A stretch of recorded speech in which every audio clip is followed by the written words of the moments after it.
मेरा नाम बम बम महाराज नोटिया हुआ। मैं अटल जनशक्ति पार्टी का राष्ट्रीय प्रभारी हूँ और निकट भविष्य 2022 में राष्ट्रपति का फिर से उम्मीदवार हूँ।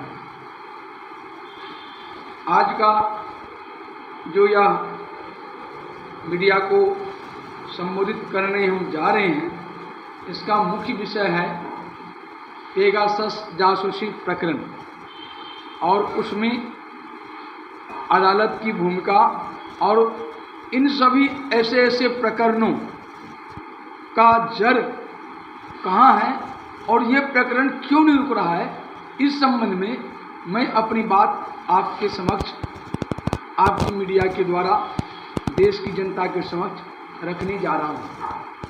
अटल जनशक्ति पार्टी का मानना है बगैर सिर पैर के पेगासस जासूसी प्रकरण सहित पूर्व से विभिन्न मामलों में राजनीतिक दलों द्वारा वो बड़ी बिकाऊ मीडिया द्वारा जो भारत के हित के विरुद्ध घिनौना रोल रहते आ रहा है, उस सभी संदर्भों में जो कोर्ट का भी रोल रहा है, इस मामले में अटल जनशक्ति पार्टी सहित देश की जनता सुप्रीम कोर्ट की चाल चरित्र चिंतन पर सवाल खड़ा करती है। इसी संदर्भ में अटल जनशक्ति पार्टी देश की जनता की ओर से सुप्रीम कोर्ट से मांग करती है कि कृपया सुप्रीम कोर्ट अपने चाल चरित्र चिंतन पर खुद संज्ञान लें और मंथन करें।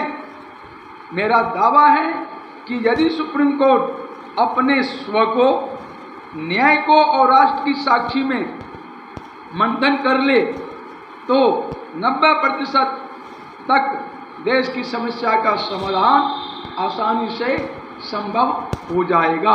चूँकि अटल जनशक्ति पार्टी की नज़र में यदि देश में नाना प्रकार की समस्याएं हैं तो सिर्फ और सिर्फ इसके लिए न्यायपालिका ही मात्र जवाबदेह है। 10% ही जवाबदेही देश की समस्याओं के लिए सरकार की बनती है, बाकी 90% जवाबदेही न्यायालय और न्यायपालिका की ही बनती है। इसलिए आज के इस प्रेस कॉन्फ्रेंस के माध्यम से मैं माननीय सर्वोच्च न्यायालय के मुख्य न्यायाधीश सहित सभी न्यायाधीशों से और देश के उच्च न्यायालय के सभी न्यायाधीशों से विनम्रता के साथ प्रार्थना करता हूं कि वो हमारी बात को किसी भी प्रकार अन्यथा नहीं लेकर बल्कि खुद का मंथन करने की दिशा में जरूर सोचे। एक बार अपना ईगो को साइड करके देश की सोचें, देश की जनता की सोचें और उसके संदर्भ में जो इस राजनीतिक दलों का चाल चरित्र चिंतन है, ये बड़ी जो बिकाऊ मीडिया है, इलेक्ट्रॉनिक और प्रिंट मीडिया, इनके जो चाल चरित्र चिंतन है और ये जो वामपंथी हैं और खुद संदिग्ध बुद्धिजीवी हैं जो हमेशा षड्यंत्र रचते रहते हैं, इनके ऊपर अगर सोच लें तो शायद अदालत सक्षम है देश की 90% समस्या का समाधान करने में और भारत को भारत बनाने में। अन्यथा भारत की जो वर्तमान दशा और दुर्दशा है, आने वाले 5 साल में मैं गारंटी के साथ कह सकता हूं कि यदि न्यायालय नहीं सुधरे, अपने चाल चरित्र चिंतन का चिंतन नहीं किया तो निस्संदेह 5 साल बाद यह देश ईसाईस्तान या मुगलिस्तान में बदल जाएगा और यहाँ का मूल नागरिक, मूल धर्म, विश्व का जो सनातन धर्म मूल धर्म है, वो बिल्कुल ही हाशिए पर ही नहीं आएगा, बल्कि जैसे संसार से मिट गया वैसे भारत से भी मिट जाएगा। अगर इनको बचाना है तो सिर्फ और सिर्फ न्यायालय ही बचा सकता है, अन्यथा न्यायालय भी अगर इनको बचाना नहीं चाहेगा तो इसका अंत निश्चित है।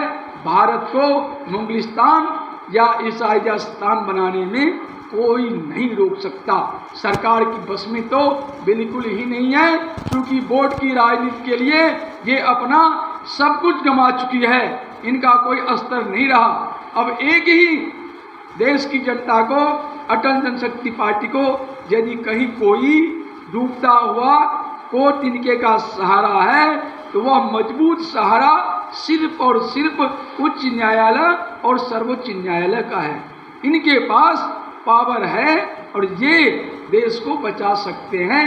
अन्यथा इस वक्त जिस तरह से न्यायपालिका एक्टिविटी कर रही है वो दूध में आग में घी डालने जैसा और इन राजनीतिक दलों के हाँ में हाँ मिलाने जैसा सेम बराबर है।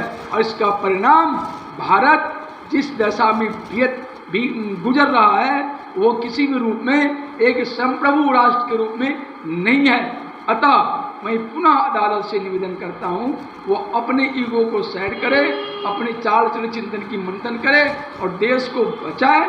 ये मैं अटल जनशक्ति पार्टी का राष्ट्रीय प्रभारी बम बम महाराज नहोटिया अपील भी करता हूँ, विनम्रता से मांग भी करता हूँ और मेरे साथ देश की जनता की भी यही मांग है, यही अपील है। धन्यवाद। जय हिंद, जय भारत।